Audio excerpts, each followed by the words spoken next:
Godāmo radioklausītāji, tu esi uz pareizā viļņa. Rietumu radio. Tāds nosaukums ir, man liekas, ka vienīgam radio pasaulē, un tādēļ tu esi unikālā radio ētera skaņās. Un sāk skanēt programma Dzintrā Kaltās katedrāles bruņinieki svētku laikā. Notiek kaut kur deg arī sveces, liesmiņas vai kaut kā savādāk. Viss tiek izdekorēts tavā apkārtnē.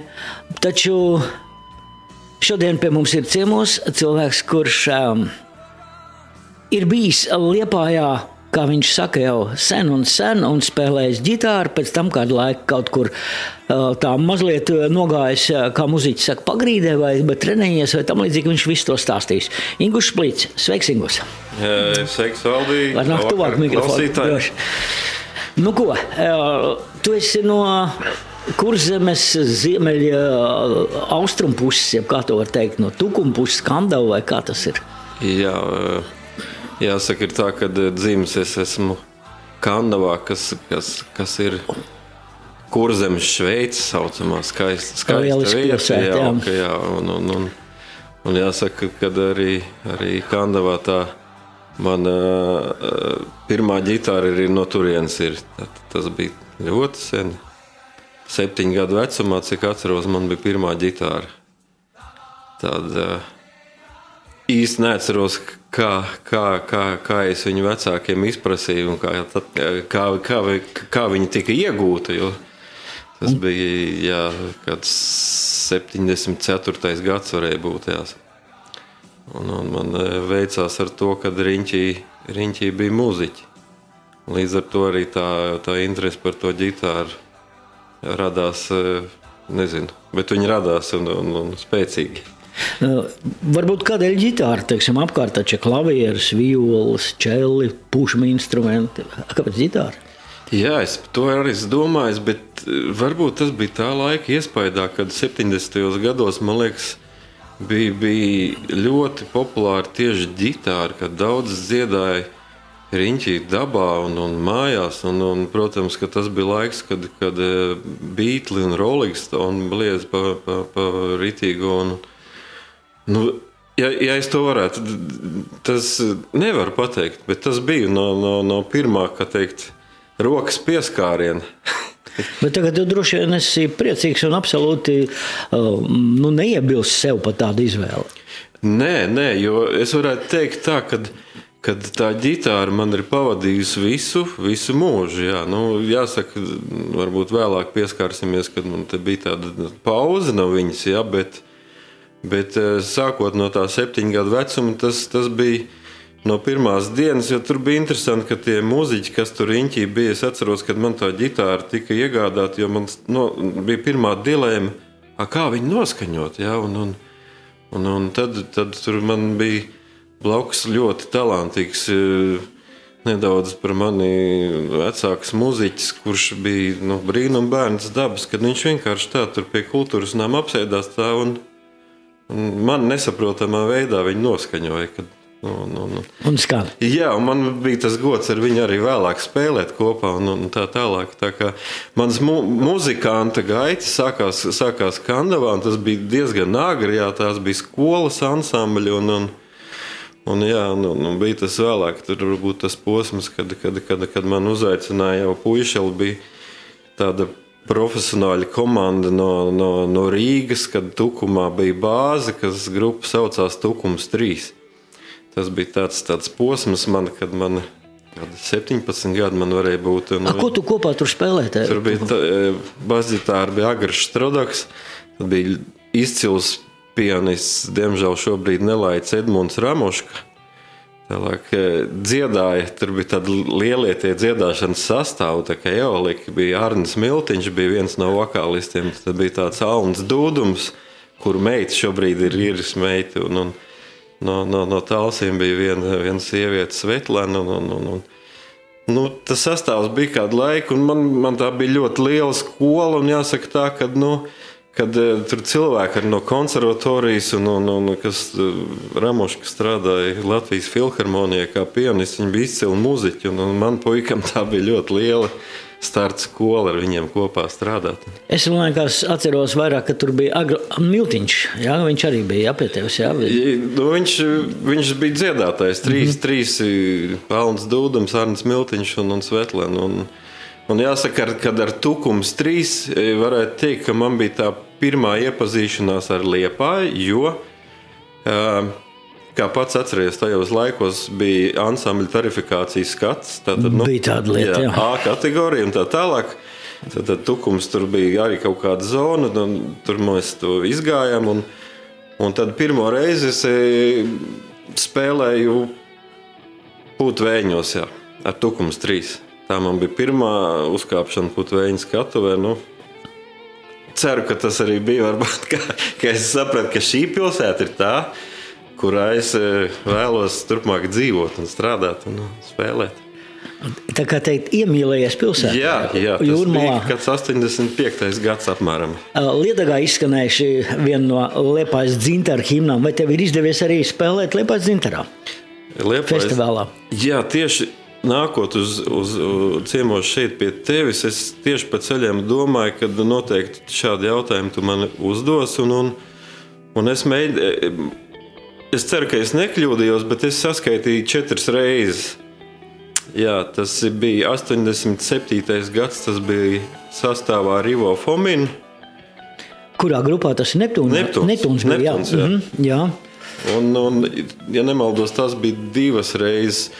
Un tad bija 91. gads ar Neptūnu un 90. ar Neptūnu. Un tā 4. reize jau bija tā nobeiguma fāze, man liekas, 93. gads vai es tos gadu skaitļus. Bet, nu nav būtiski, pagājušais gadsimts.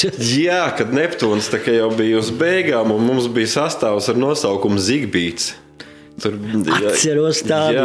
Liepājas dzintarā mēs spēlējām pēdējo reizi. Tur bija Egons Krombergs ar ģitāru, vēl bija Egils Mešs basu, Ilvars Manfelds pie bungām, Māris Vītols. Dziedāja tajā laikā, jā? Tajā laikā bija taustiņa instrumentālists Hammondis Zigmunds Latuškevits, bet viņš bija neveiksmīgi sabojājis sev roku. Tā kā mēs iztikām bez viņu, un līdz ar to tur bija mums tāda viena uzstāšanās Liepājas dzintarā, kurā tur pat, mūs tur diezgan atzīmīgi žūrī teica, ka ir ok, un mati bija gari mums visiem vēl tajā laikā. Man liekas, ka tāds nosaukums kā Zigbīts, viņš ir atstājis arī savus pēdas, noteikti Liepājas, teiksim, rokmūzikas vēsturē. Domāju, ka jā. Noteikti, kad ir radioklausītāji, kas atcerās to. Pieļauju, ka varētu būt tā, jā. Viena kompozīcija, cik es saprotu, tā ir tavējā, Elēģija, jā? Elēģija gluži nav mana kompozīcija. Ja mēs runājam par to, kā kādreiz tapa muzika Neptūnā, tad bija tā, ka tas tapa, kā lai saka, mēģinājuma procesā. Katrs atnesa kaut kādu ideju. Un cik par es atceros par Elēģiju, tur viņa kā improvizācija sākās, jo mēs ar Zigmundu Latuškevicu, tā kā tur es izmantoju trūbiņu un slaida, teiksim, metodi, jā, Jā, ģitāras spēle metodi, ko tā varā. Jā, un tā viņš kaut kā tur tā aizgāja, un beigās tas skaņdarbs tāds apējās ar klasisko, kad mēs izdomājam, kad vajadzētu kameru orķestri piesaistīt un tika ierakstīts tas pat radio studijā, jā, kad... jāsaka to, kad mēs to gabalu taisījām, ja, kad viņš iznāks 9 minūtes, ja, tad mēs beigās paši sapratām, ka diez vai kāds viņu kaut kur atskaņos un tā, jo. Bet tas tāda lielā forma, teiksim tā. Es vienkārši gribu teikt, ka tavus vārdus citējuši arī ir tāda populāra pasaulē grupa kā Queen, ja, par Bohēmijas Rapsodiju, ka viņiem menedžers teica, kas tu atskaļos kādreiz, ja, tā kā tu tagad pats saki. Es ceru, ka daļa varbūt kāds atskaņot daļu. Godāmā radioklausītāja Elēģija, grupa Neptūns, 1992. gads. Otrais, jā.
Manuprāt, ja ir kāds radioklausītājs, kas teju kā ieslēdz radio, Rietumu radio vilni, viņš ilgi domāja, kas tas ir.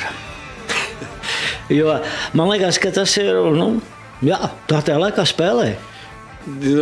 Jā, jāsaka, ka droši vien pēc šīs kompozīcijas varētu, ka rokmūzikas mīļotāji atpazīt nedaudz to manieru, kas tur varētu būt tā garša, jo personīgi man no skolas laikiem un tā mīļākais ģitārists bija Ričijs Blackmores. Un tajā laikā, kad es sastapos ar Zigmundu Latuškevicu, tad izrādījās, ka viņam ir Johns Lords un Deep Purple, un līdz ar to, ka mēs kaut kā tur sajūtām to ķīmiju un kopā tur sāka bišķiņi tādas, kā lai saka, tā muzicēšanas maniera, es teiktu, kad viņa tāda līdzīga bija, bet es domāju, ka tas ir normāli jau tajā laikā, kad, ja tev tā lieta patīk, grib vai negrib, kaut kur tevī var saskatīt tās manieras un garšas. Ingus, angļu teksts. Jā, tajā laikā tas bija, 90. gads.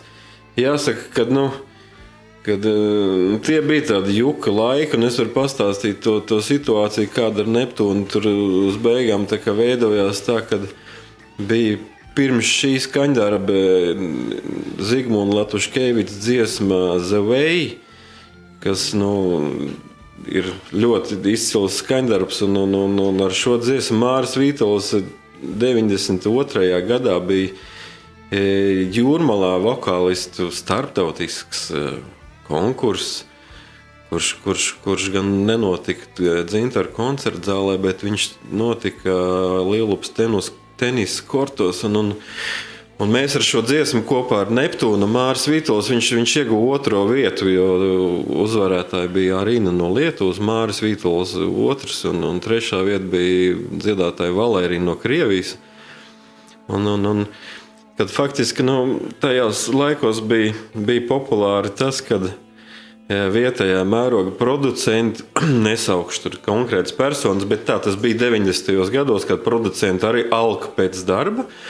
Un tad sākās tāda nevisai labi praksa, kad tika pajauktas grupas. Tā tas bija noticis ar remiksu un ko tur, kad pajauc. Un mūsu gadījums bija pilnīgi tāds pats, kad Māris to otro vietu bija iegūst, tad producenti uzskatīja, ka tad Mārim ar to dziesmu bija jāstartē tālāk, ja nemaldos, uz Sopotu viņš brauca. Ja?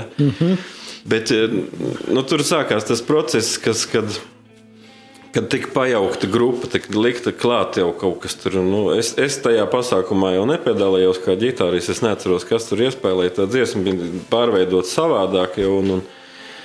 Bet, diemžēl arī Mārim ar to Sopotu, tur viss tas pasākums beidzās. Es gribu uzsvērt to, ka faktiski tā bija tāda nepareiza praksa, un man ļoti žēl, ka tas tajā laikā tā notika, jo es ļoti cienu grupu Prāta vētri, jo viņi, varētu teikt, ir gan vai viena no tiem vienīgajiem, kas kā grupa, ja jau es atceros, mēs arī vai Liepājas Dzintarā, kur viņi spēlēja pa čiekuriem jau, mēs tur gāzām tādu smagāku roku ar Ivo Fominu kopā tajā laikā. Bet viņi ir spējuši noturēties kā grupa, un viņos ir spēks līdz ar to, ja, un diemžēl tie producenti tajos laikos, protams, neviens tur ļauni tādu nedomāja, bet tie laiki, protams, nebija viegli 90. gadi, kad, katrs kaut kā mēģināja to iztiku un pelnīt un tā tālāk. Un katram noteikti, ka producentam bija savu domu, kā tā grupai jāskan, vai tam dziedātājam, vai kaut ko tādu. Jā. Pareizi, ja tu teici, kad arī līdzīgi bija ar Remix Amerikā, ja? Grupa Rīga un tam līdzīgi un tādā visā lietā. Diemžēl, tāpēc tie muziķi kopā, ja viņi ir ķīmija, viņi var darīt dižas lietas, ja. Ja viņi tiek pajaukti, nevienmēr iznāk tālāk. Dziesma, par kur tu runāji, Zuvei, tad ceļš šeit arī ir, varbūt tu jau zini, kas tur spēlēs, tā ir tas jūsu versija, pārveidotā versija? Nē, šī ir mūsu versija, īstā versija. Šeit sastāvs ir mūsu vecais Normons Henkūzens, Māris Vītols dzied, Hamonda Erģels, Zigmunds Latuškevics, ģitāru spēlē es. Te bija izņēmums tāds, kad es neatceros, kam dēļ, vai tās ir kaut kādas muziķi arī mēģis strīdēties savā laikā, un rādījā ierakstā bija kaut kas, kad ar Ilvaru Manfeldu mēs bijām, nezinu, kas tur bija noticis, bet pagadījās veiksmīgi Vilnis Krieviņš, Vilnis Krieviņš šeit ir bungas iespēlējis. Tātad šī dziesma ir tā, ar kuru tu un Māri jūs iegūt otro vietu, jā? Jūrmālas festivālā tas bija, kad Māris iegūja otro vietu un kaut kāda naudas prēmija tur bija. Tas jau nopietni. Jā. Ko, Dzintrā Kaltās katedrāles bruņinieki Ingušs Plīts un kompozīcija The Way.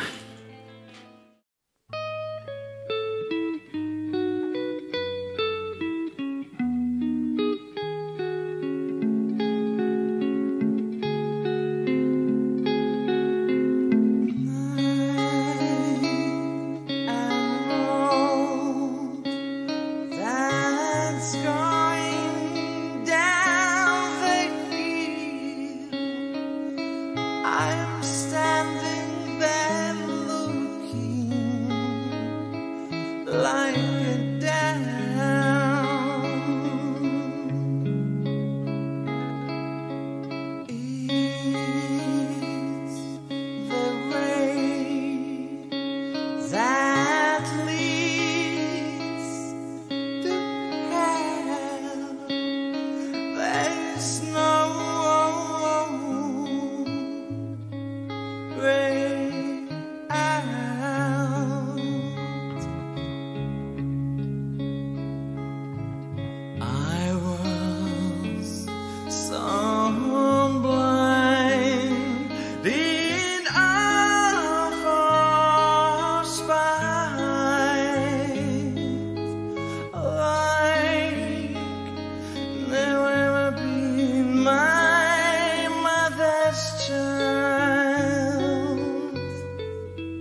kamēr tu citīgi spēlē soliņu, tas ir tava kompozīcija, ja?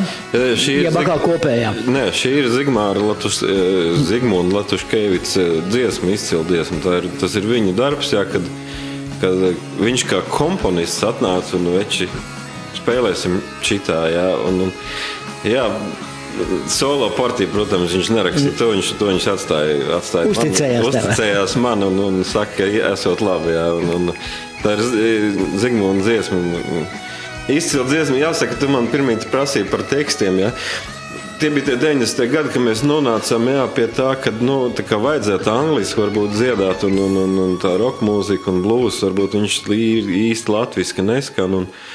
Un šeit, ja es nemaldos, tekstu autors ir Hughes Langstons, kur kaut kas bija Zigas bija izkapājis laikam kaut kādu latvisko tulkojumu, arī pat bija tā dzēja, mums bija ierakstīts arī dažas latviski tās Hughes Langstons dziesmas, bet šī dziesma ir tāda, jāsaka, par muziķu dzīvi, par to, kad muziķis lietojot daudz alkoholu un tā tālāk, viņš stāv tur, uz kuru pusi man dzīvē iet un tā. Un līdz ar to tas mums pašiem tā kā likās aktuāli tajā laikā un interesanti. Un bija labi, tā dziesma arī atzinīgi tika novērtēta tajā laikā, kad otro vietu Māris dabēja un dziedāja viņš dzīvojā, kā tas tur pienākās. Bet uz jūsu pavadījumu, jā? Mīnus bija? Jā. Toreiz, jā? Jā, protams. Bet ar Neptūnu tev izdevās šur tur pabraukāt. Ko tu atceries no šiem ceļojumiem varbūt?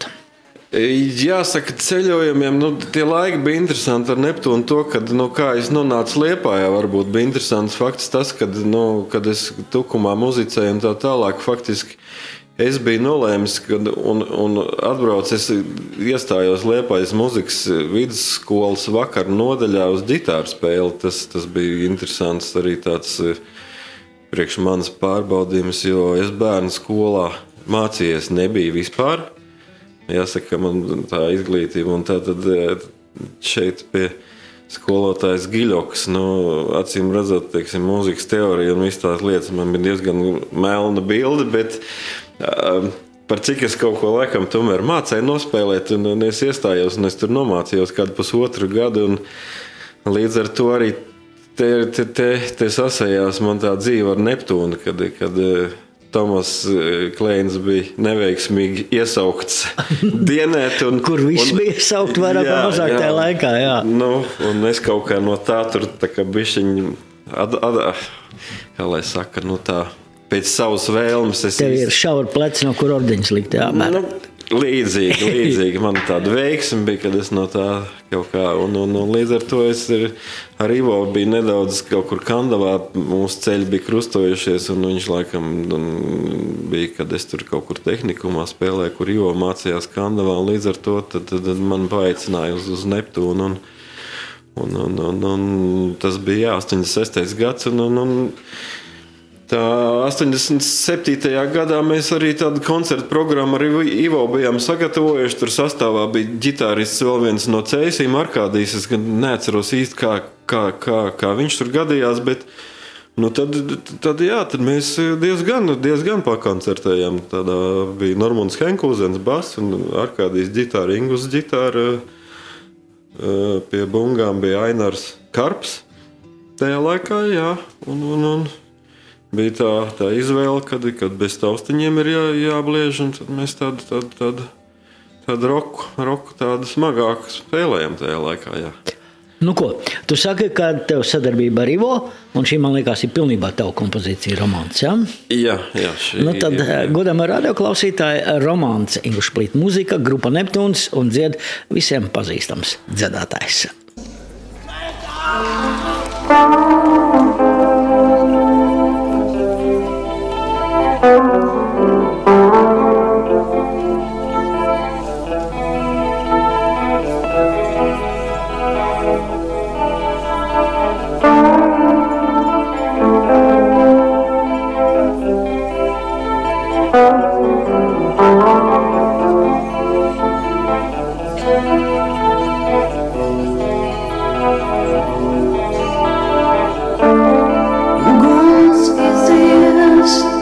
Toi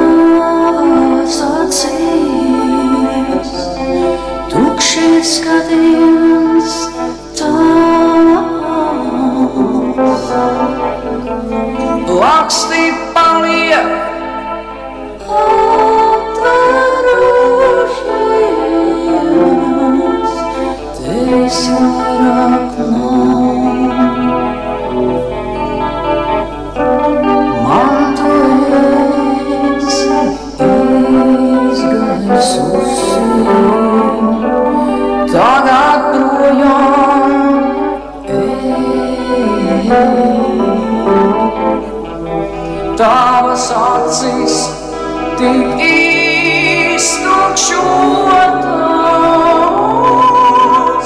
tukšas lāses lej.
Tavas acis tik iztukšotas,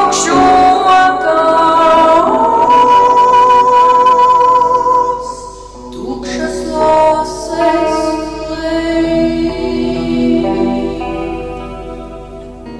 Nu, re, 1987. gads vēstures saka, ka jūs esat iekļuvuši ar šo dziesmu, respektīvi grupa Neptūns, 10. mikrofona aptaujas.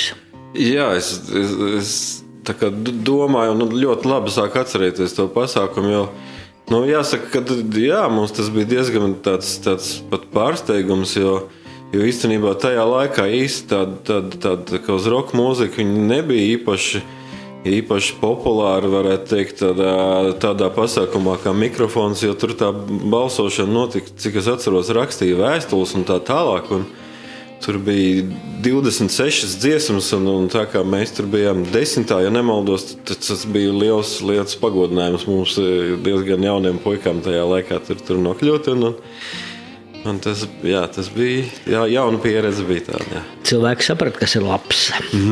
Patika. Jā, varbūt tā. Paldies viņiem. Drīkst tev pajautāt, ja tu negribi neatbildi par pārtraukumu.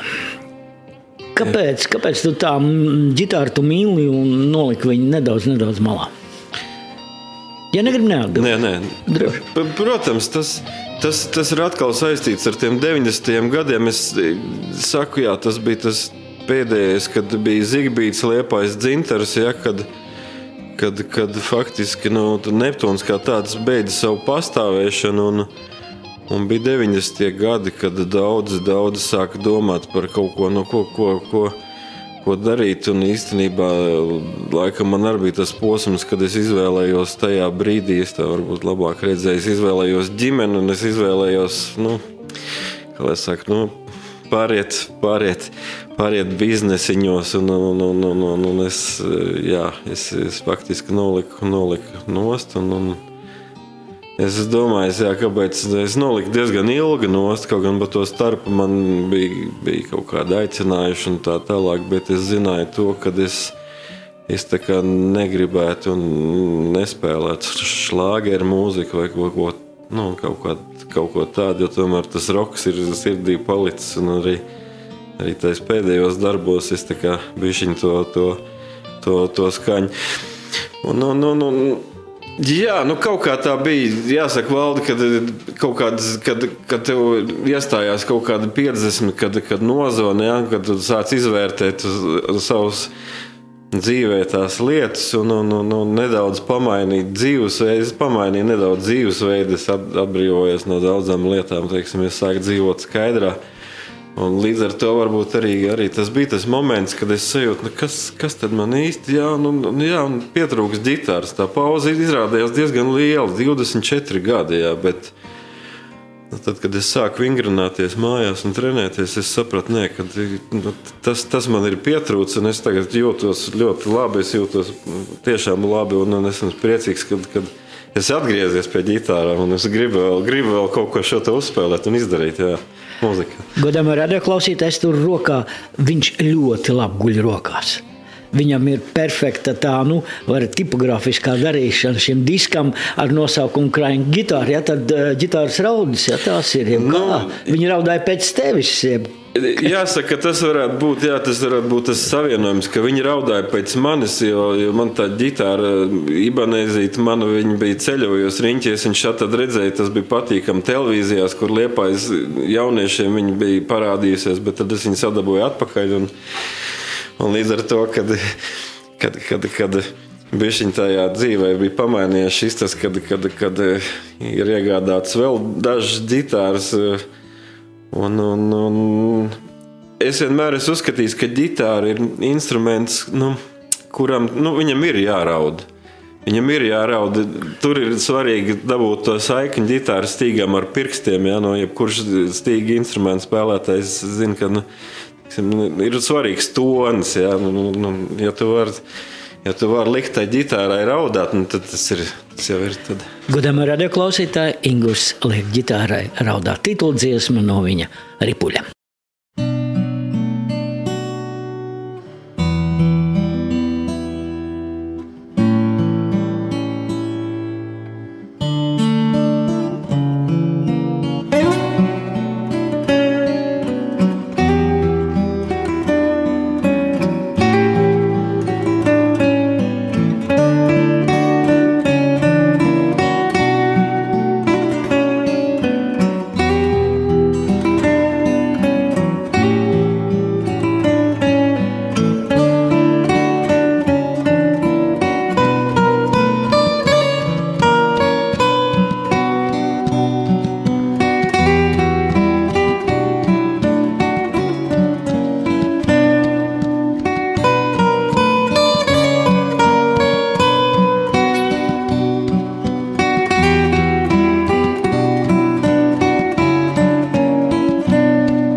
jūsu izvēle?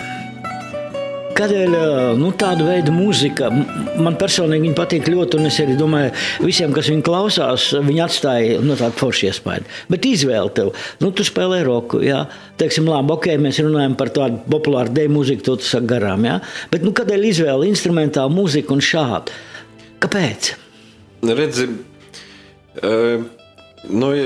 kaut vai arī, ja mēs paanalizējam jau Neptūna laikos, tur tās instrumentācijas, kas bija pastiepts, man viņas jau patika tajā laikā, un Zigim viņas patika. Mēs jau tajos gabalos tā klikām tās instrumentālās daļas garākas, jau, kur redz, šeit bija tā, kad es atļāvos, par cik, teiksim, man nebija nekādas ietekmes no malas. Es atļāvos darīt to, ko es gribu, un tas, kas man patīk, un līdz ar to faktiski jāsaka sākumā, ka man pat nebija doma par albumu, kad es viņu tādu tā kā dabūšu tur gatavu vai taisīšu, bet bija, kad man vajadzētu saglabāt frāzi, varbūt dziesmām vai kaut ko, un tad, kad es sāku to saglabāt, un jau painteresējos, kas te notiek tagad ar tām ierakstu tehnikām, ja, un kad man te Igilis Mešs tā paskolāja, kad es iegādājos tur programmu, un es sāku to darīt mājās, un ar baudu darīt to, kad tev neviens netraucē, ja tev ir vide un naktis brīvas, kad tev nāk, ja, kad, man jāsaka, es nezinu, man atvērās kaut kāda tāda mūza, un nāca, un pa prieks par to ir nāca kaut kas, nāca tās melodijas, kas ir tajā albumā, un līdz ar to man ļoti tas personīgi pašam iepatikās, jo, tu vari mēģināt darīt to, ko tu pilnīgi gribi, tu neesi atkarīgs ne no viena, ja? Tālāk ir vērtēšana, ir klausītāji. Tās melodijas, tās ir tagad, tavs pēdējā laika pasaules uztver, vai tas jau ir tā sakrājies nedaudz pa gadiem? Jāsaka, šis ir noteikti pēdējā laika. Man tas albumā ir pirmais skaņdarbs Back in Music. Varētu teikt, kad es sāku trenēties kaut kādas 2 gadus atpakaļ, lai atgūtu kaut kādu formu, jo, tur bija bišķi jāpastrādā, lai ģitāra sāktu just. Un kad tā bija viena no tādām sākuma, kas, kā lai saka, melodijām, kura tā kā bija jau saglabājusies kaut kur, bet pārējais kaut kā nāca ar vienu klāt, un jāsaka, ka tas viss ir svaigs. Izņemot, kad šajā albumā es 87. gada romāns apspēlēja instrumentālā versijā, tātad to savu dziesmu atļaujos. Tā ir tā kā it kā mans radījums, un es viņu atļaujos nedaudz savādākā manierē pasniegt, bet tā pamatdoma tur ir, viņa varbūt nav vairāk tik tāda vairāk roķīga, kā jaunāk darījām, bet tagad viņa ir tāda akustiski savādāka. Tas bija Spānijā? Jā, man tā valsts ļoti patīk, es tur esmu bieži bijis, un ja iet runa par... Jā, par to iet runa. Jā. Spānijas romāns. Saprotu, ar to bija interesanti tas, kaut vai... Kad tas motīvs atnāca studijā es Spānijā reiz 4 esmu bijis ar ģimeni atpūsties vasarās un tā tālāk, bet tas atnāca pilnīgi kaut kā nejauši, jo jāsaka, kad spāņu ģitāras manieras spēle, viņa ir diezgan specifiska, bet te tā melodija tāda nāca, un tad es sapratu, jā, tas ir kaut kas no turienes, tas ir no turienes, un tad es... par cik tur perkusijas bija nepieciešams un tā tālāk. Man saka, kas tur kastaņietis tev tur augi vai ko, jā, bet es izmantoju šajā ierakstos visos, izmantoju tikai ģitāras, un kastaņietu vietās man bija mani gradzeni uz pirkstiem pret ģitāras korpusu, un arī bundzinieki tur nebija tā, ka es centos pats visu to izdarīt. Un Spānija, jā, tā ir mīļa vieta. Godājumā radioklausītāji, ja tev arī ir Spānija mīļa vieta, tad tu pilnīgi esi uz viena viļņa kopā ar Ingus Spānijas romāns.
Šī nokturni ir domāta vairāk vakar laikam Spānijā.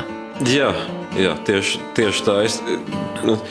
Jāsaka, ka attiecās uz tikko albums septembrī bija jau gatavs. Man sanāca tā, ka es biju kārtā reizi Spānijā oktobrī. Man bija līdzi albums šis, un es viņu uzdāvināju apartamentus, kur mēs īrējām tam saimniekam, un vēlāk viņš atrakstīja tādu, kad tur jau bija parādījušies cilvēki, kam viņš bija līdz, un viņam tiešām bija paticis tas.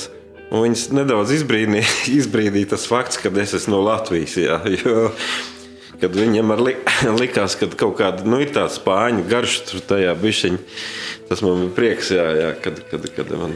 Nosaukumi tavam dziesmām?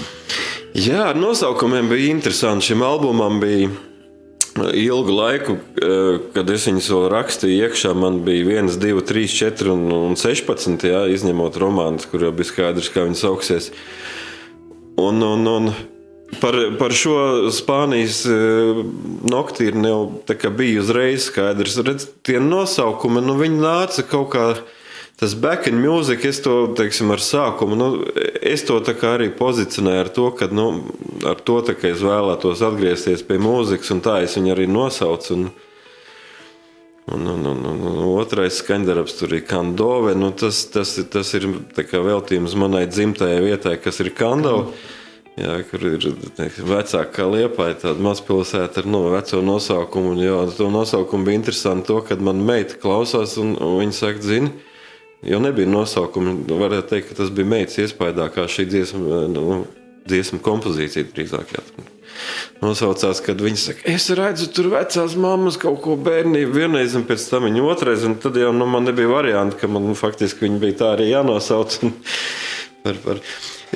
Diezgan faktiski ir tā, ka ar instrumentālo mūziku ir, man arī līdz šim tāda īsti saskarsme nebija, bet kad viņi ir gatavi, es redzu kaut kādu vīziju tajās skaņās, un ja es pametu klausītājiem to vēl kā nosaukumu, ja tur ir Tired Viking, ja, kad es nezinu, arī tā kā nogurušais vikings, es tajā spēlē tā kā sajūtu tādu kaut kādu arī tāds senatnes garšu, un ja es pametu to nosaukumu, tad cilvēks droši vien izlasot to nosaukumu un tad klausoties to skaņdarbu, viņš var mēģināt, ja viņam aiziet tā vīzija vienā virzienā, ar ko es esmu piedāvājis, tad tas priekš manis tas ir ideāli, tā kā radītājiem, ja. Ja nē, varbūt redz kaut ko citu, un tāpēc es uzskatu, ka tā instrumentālā mūzika ir ļoti interesanta lieta, kad viņā var sapņot, var lidot, un es ar tur lidoju jau faktiski, ja tur ir skaņdarbs I am flying, tad tas bija interesanti tā, kad tā parasti nemēdz būt, ja muzikanti zina, ja, kad ir jāiespēlē 5 minūtes, teiksim, solā partija, praktiski tas, ir jābūt ļoti augsts raudas tev cilvēkām, lai to bez kļūdām to izdarīt, ja. Un līdz ar to tas I am flying bija instrumentāls viens skaņdarbs, kur es iespēlēju kā improvizāciju vienā piegājienā, un pēc dienas paklausījos, jā, bet tas tā kā varētu palikt, jo tās izjūtas tajā brīdī, kad to darīja, bija pareizes. Tu pa naktīm vairāk to dari? Jā, un es biju arī kaut kur lasījis, kad daudz to saka, es nezinu, vai tas ir miers, kad ir klusums riņķī vai kas un netraucē, un viss tas ir radīts par naktīm, jā. Un kā tu, teiksim, klausoties savu mūziku, zinot nosaukumu, tev arī gleznas ir uzreiz īzīs? Priekš videoklipiem. Jā, es varētu teikt, ka tagad man sākās vēl viena tāda neliela aizraušanās, ka es sāku kaut kādas vīzijas taisīt tai savai mūzikai ar video, ar bildēm un tā tālāk, jā. Tā ir vēl viena interesanta tēma. Kā faktiski, jā, man viņas ir. Tikai tad viņas būtu jārealizē profesionāli ar video kopā, bet viņas noteikti ir, un ja es kaut kur tur saradījis, tad tos tur var redzēt tur, un tur ir apmēram man skatījums uz to, kā es to redzu. Jā. Mans jautājums ir par rozi. Vienā pusē, otrajā pusē viņa ir, un te viņa ir kaut kādā veidā nolūzusi. Tev neviens skaņdarbs nav ar rozes nosaukumu, es tā neatradu. Kāpēc roze? Manā uzturē kaut kā tā ir ģitāra un roze. Man tā liekas, tas ir manā uzturē, tas ir kaut kas kopējs. Un tā ir klasika. Roze ir klasika. Un jāsaka, ka ziedi man ir ļoti tuvu. Un pašam dārzā ir rozes. Un rozes šķirne ir Santana, kur es ieraudzīju, kad ir tāda rozes šķirne. Tad, protams, es viņu nopirku, jo tas man saistījās ar ģitāristu Karlos Santana. Jā, bet jā, roze ir klasika, un tas ir kā mīlestības simbols, kā roze un ģitāra, un kāpēc viņi šeit ir aizlausti. Protams, jebkura mūziķa sirds ir kaut kur aizlausta kādreiz, un ja viņi nebūtu aizlaisti, diez vai ģitāra varbūt dziedāt vai raudāt. Jā, tā kā, jā, šeit viņi ir aizlausti, un tāpēc ir nedaudz krājīgs ģitārai tur, un tā jābūt, es domāju. Lūk, kā tā jābūt, tā saka Ingus Šplīts. Paldies tev, Ingus. Laiks, diemžēl, kā katru dienu. Vakar ar apmēram tā stunda bija tikpat gara, un aizvakar rīt viņa tāda pat būs. Paldies, ka tu atnāc, atradi laiku. Godējumie radioklausītāji, klausieties. Mīliet ģitāras. Tieši tā, Valdis. Tieši to es gribēju teikt noslēgumā. Mīliet ģitāras. Lieliski. Un romāns, tā, ko jūs dzirdējat jau dziesmā, tagad instrumentālā versija. Ģitāra Ingus Šplīts, Dzintarā kaltās katedrāles bruņinieki.